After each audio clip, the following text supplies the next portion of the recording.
And we are expecting big temperature gaps again. Highs will range between 12 and 15 degrees in most parts of the country, and skies will get sunnier. Early spring weather will persist with big temperature differences, and March will start off on a dusty note as well. That's Korea for you, and here's international weather for viewers around the world.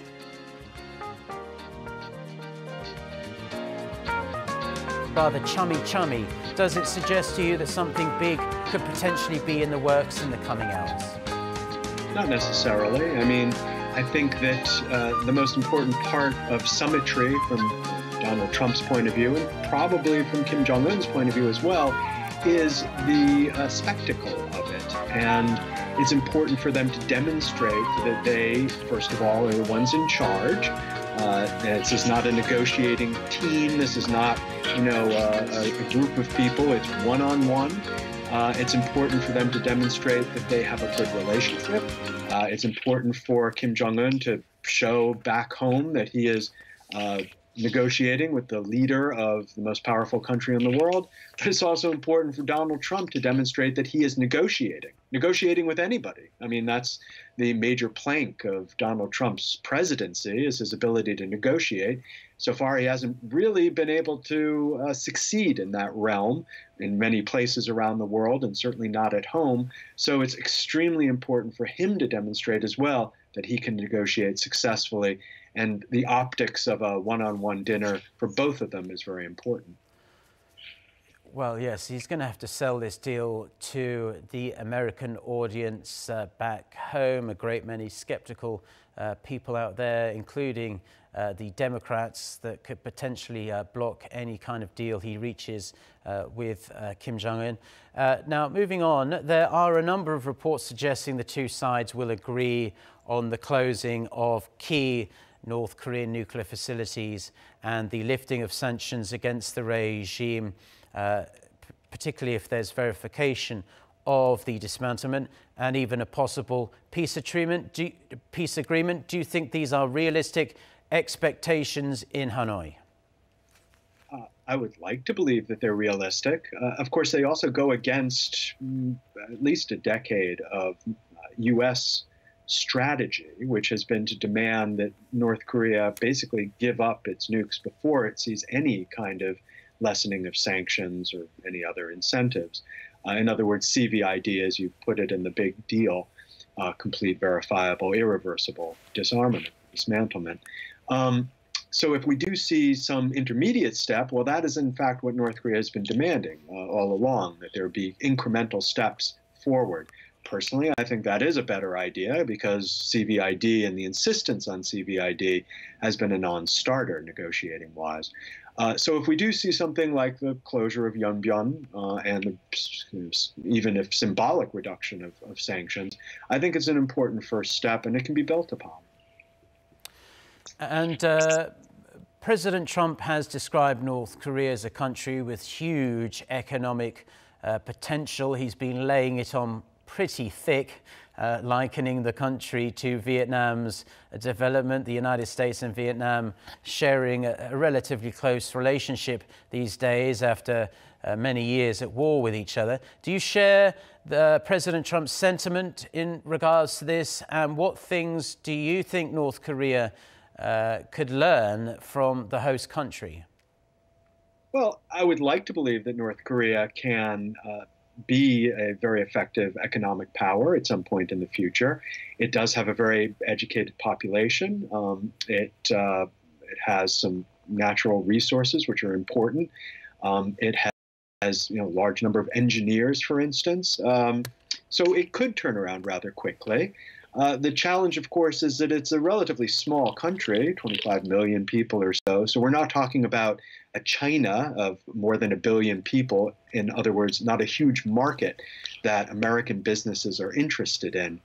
Nevertheless, the Vietnam model perhaps is more applicable here, since Vietnam is a smaller country.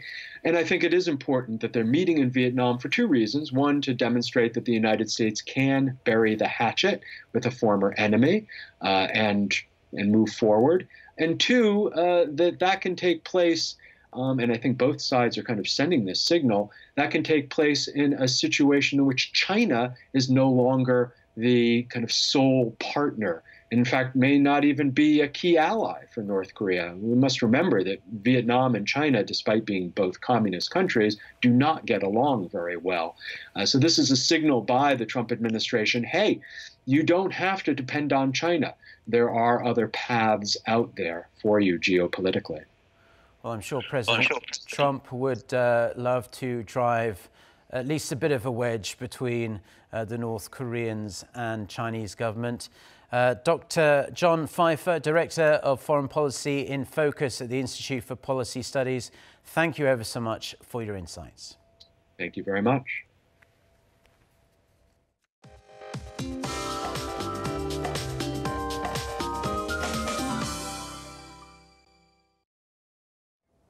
Hello, I'm Lee Ji-yeon with the latest weather update. Let's begin today's weather report by giving you the outlook in Hanoi, where the North Korea-US summit is underway. After light morning rain lets up, skies should turn cloudy along with high humidity. And as for here in Korea, the choking smog is showing no signs of easing up.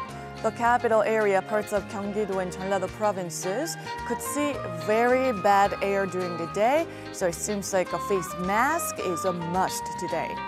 And we are expecting big temperature gaps again. Highs will range between 12 and 15 degrees in most parts of the country, and skies will get sunnier.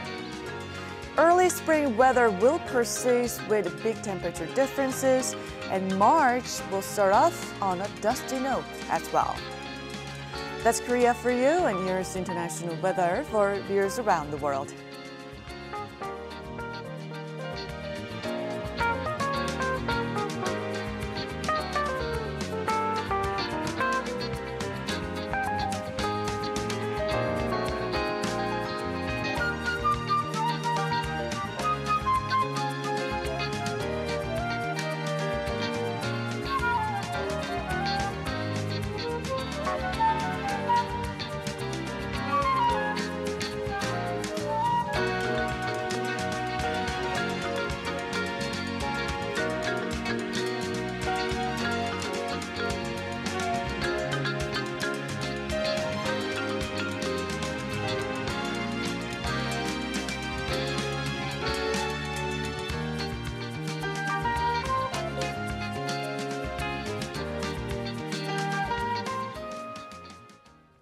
Now, that's where we're going to leave our summit coverage for now, but don't worry, we will be back at the top of the hour with much, much more in just under 20 minutes' time. Until then, goodbye.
Happy with what we're doing, but I thought the first summit was a great success, and I think this one hopefully will be equal or greater than the first. 모든 사람들이 반기는 그런 훌륭한 결과가 만들어질 거라고 확신하고 또 그렇게 되기 위해서 최선을 다하겠습니다.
Speaking of North Korean leaders' special ties to Vietnam, his grandfather has a unique bond with the founder or the leader of Vietnam, Ho Chi Minh.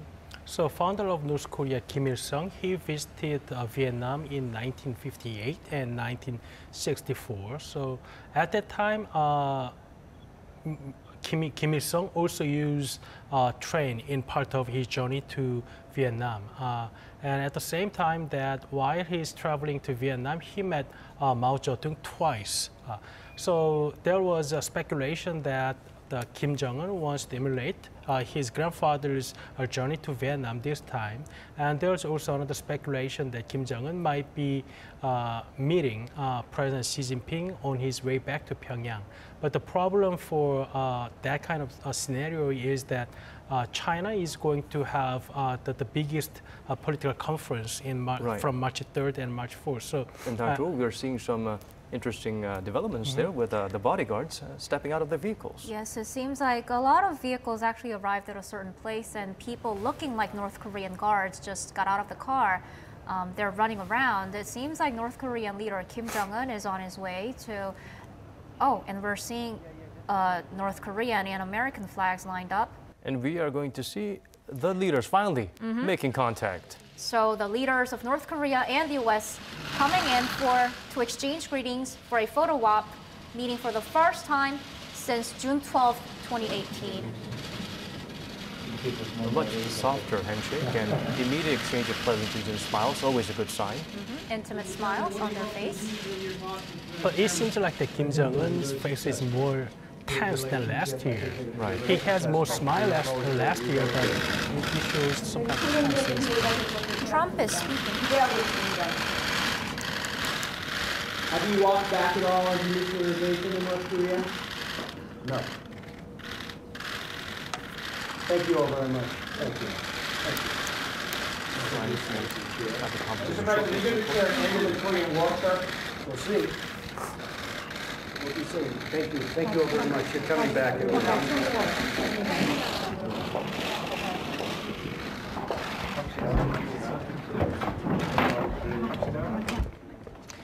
So it looks like President Trump is not trying to give out much details about this one-on-one conversation and social dinner with North Korean leader Kim Jong-un. We weren't able to hear the questions, but I could hear what Trump said. He said no, and he said we'll see. So definitely we could read that he was not willing to speak much about the upcoming schedules. Which is an unusual side of Trump that we're seeing, because usually he takes to Twitter almost immediately whenever he has thoughts, and he's very candid when it comes to speaking with reporters. There was like this story that to be nominated for the Nobel Prize. Sorry. Still remain from the very from Hanoi, from the outside. But however, we have been able to overcome all the obstacles, and here we are today after 261 days. 그 기간이 때문에 생각해 보면 좀 어느 때보다도 많은 그 고민과 노력. I think we had to think a lot about this, and a lot of efforts were needed. I believe that those 261 days were the days during which a lot of painstaking efforts were necessary, and also a lot of patience were needed. But as I see you today, and I hope that we can make fruitful achievements that many people are awaiting for, and I will strive my best. And that gives us a hope that we will be successful this time, and I would really try to make that happen. Thank you very much. That's really nice. Well, I wanted to say it's an honor to be with Chairman Kim. It's an honor to be together in really a country, Vietnam, where they've really rolled out the red carpet, and they're very honored to have us. And it's great to be with you. We had a very successful first summit. I felt it was very successful. And some people would like to see it go quicker. I'm satisfied, you're satisfied. We want to be happy with what we're doing. But I thought the first summit was a great success, and I think this one hopefully will be equal or greater than the first. And we made a lot of progress, and I think the biggest progress was our relationship is really a good one. 네, 대단히 감사합니다. 위원장님과 김정은 위원장을 다시 만나게 되어서 영광입니다. 그리고 또 오늘 같이 하게 되어서 또 매우 기쁩니다. 우리가 베트남에서 만났습니다. 베트남이 아주 우리를 굉장히 환영을 하고 레드카펫을 깐 것처럼 그렇게 환영하고 있습니다. 우리는 첫 번째 그 정상회담을 굉장히 성공적으로 마쳤습니다. 어떤 사람들은 우리의 어떤 진전이 더 빨리 갔으면 하고 그렇게 원하는 사람도 있지만 내가 보기에는 우리가 상당히 잘하고 있고 또 첫 번째 그 정상회담이 굉장히 성공적이었습니다. 이번 회담도 첫 번째 것과 같은 성공 또는 아니면 더 성공하기를 바라고 있습니다. 그리고 우리는 아마 이번에 더 많은 진전을 이룰 것 같습니다. And as I've said many times, and I say it to the press, I say it to anybody that wants to listen, I think that your country has tremendous economic potential, unbelievable, unlimited. And I think that you will have a tremendous future with your country, a great leader. And I look forward to watching it happen and helping it to happen. And we will help it to happen. 우리 그 여러 번 제가 얘기를 했고 또 언론들한테도 제가 여러 번 했습니다만은 저는 조선이 엄청난 경제적인 잠재력을 가지고 있다라고 그렇게 생각합니다. 그리고 앞으로 큰 성공을 이룰 거로 생각합니다. 위대한 지도자 밑에서 아주 잘할 거로 생각합니다. 그리고 앞으로 그러한 성공을 저는 계속 보게 되기를 기대하고 있습니다.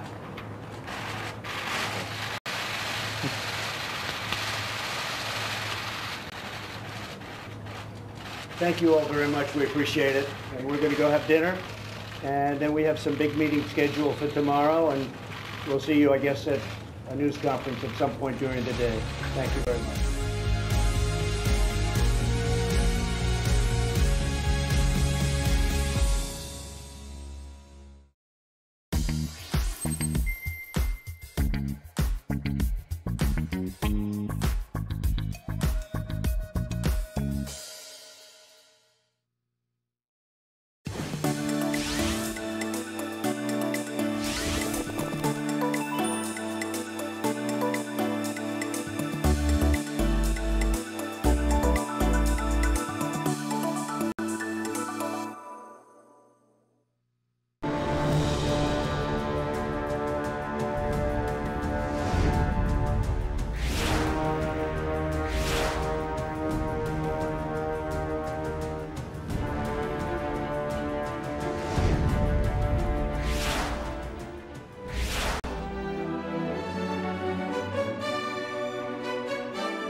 A village in Andong, Gyeongsang.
During the Joseon Dynasty, the busiest place in the market before the Chuseok holidays was a store that sold golden brassware.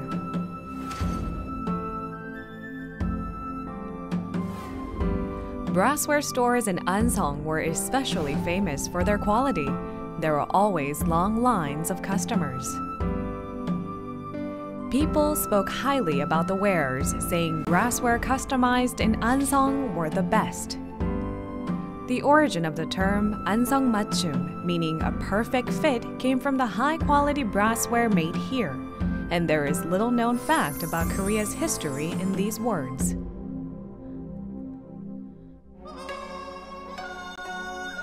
One day in 1440, an envoy from Japan arrived in Joseon. As he presented the local products which he brought from his native country to King Sejong, he made a request. It was an earnest request to acquire the Joseon-made brassware. Joseon's brassware was made with the best skills and was a luxury item in East Asia since long ago. The royal court of Joseon even collected brassware instead of taxes from the brassware makers across the nation. However, while the nation was in turmoil after the Imjin War, the number of corrupt officials who collected excessive taxes from the people increased. So King Seonjo, the 14th king of Joseon, decided to reform the system and relieve the burden of the people. Instead, he purchased the goods that were needed by the royal family and the government offices. It was around this time that orders surged in Ansong, where many brassware makers lived. Additionally, rather than 장내기, which were ready-made, products customized based on preferences and use called mochum became popular. In this way, Ansong's mochum, the customized brassware from Ansong, became famous all across Korea. King Seonjo, who wished to lessen the people's tax burden, ruled wisely. Ansong 맞춤 was a term coined by the king's compassion for his people.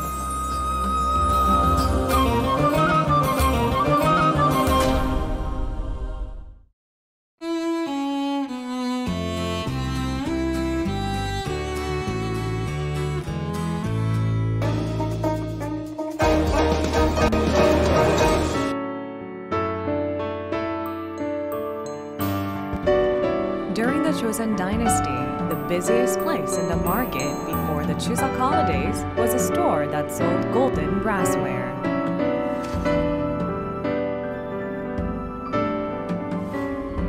Brassware stores in Ansong were especially famous for their quality. There were always long lines of customers.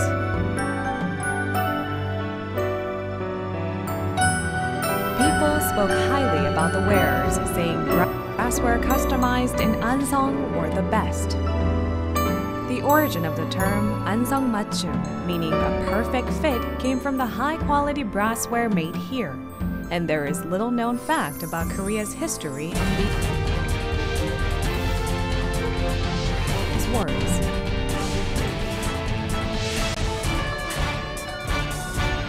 One day in 1440, an envoy from Japan arrived in Joseon. As he presented the local products which he brought from his native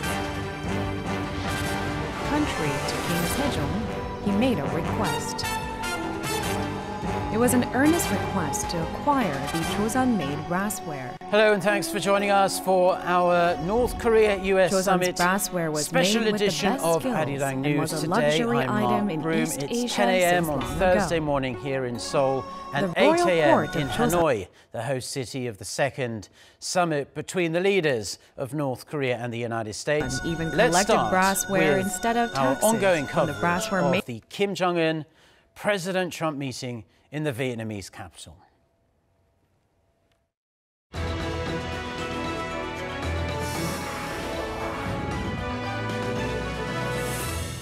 Makers across the nation. After months However, while of the nation was in anticipation, turmoil after the D-Day Imjin has War, finally arrived. the second joint agreement between North Korea and the US on denuclearization and establishing warmer ties will hopefully come out after the second summit between the two leaders of those countries. We are going to connect to our reporters in Hanoi, starting with our EG1. She is standing by at the International Media Center in Hanoi. We'll get to orders surged in shortly. Ansong, where many G1, brassware what makers are lived. we expecting today?